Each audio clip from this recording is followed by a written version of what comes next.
জঙ্গি আবহে নবাবের শহরে বাড়তি নজরদারি পুলিশের।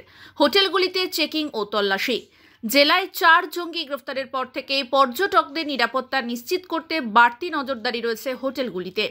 মুর্শিদাবাদ জেলাতে অনুপ্রবেশকারী ও জঙ্গি গ্রেফতারের ঘটনার পর থেকে জেলা নিরাপত্তা নিয়ে উদ্বিগ্ন গোয়েন্দারা।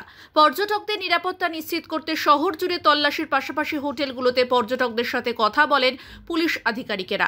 নবাবের জেলা মুর্শিদাবাদ। শীতের মরশুম, পর্যটকে ঠাসা মুর্শিদাবাদ শহর। জেলা থেকে রাজ্য, দেশ বিদেশ থেকে পর্যটকরা এই জেলায় ঘুরতে আসেন এই সময়।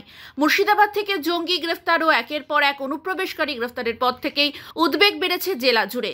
শহরে নিরাপত্তা ও পর্যটকদের নিরাপত্তা নিশ্চিত করতে সোমবার রাত্রে লালবাগের মতিঝিল থেকে মুর্শিদাবাদের হাজারদুয়ারি সংলগ্ন হোটেলগুলিতে তল্লাশি চালায় ও রেজিস্টারগুলি খতিয়ে দেখে পুলিশ।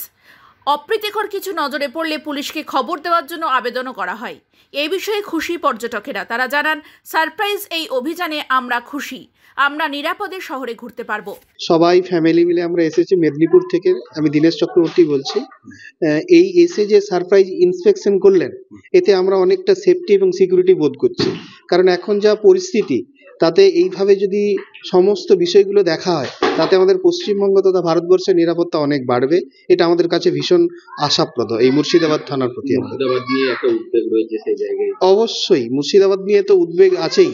যে কথা আমরা শুনতে পাচ্ছি সোশ্যাল মিডিয়া থেকে শুরু করে ইলেকট্রনিক মিডিয়া থেকে প্রিন্ট মিডিয়াতে আমরা শুনছি, আমরা সত্যি ভীষণ খুশি যে এইভাবে প্রশাসন প্রত্যেকটা হোটেলে আসছে এবং ওনারা ওনাদের দায়িত্ব এবং দায়বদ্ধতা পালন করছেন এবং নাগরিক হিসাবে আমরা যে শান্তিতে শহর ঘুরতে পারি তার একটা যথোপযুক্ত ব্যবস্থা করছে।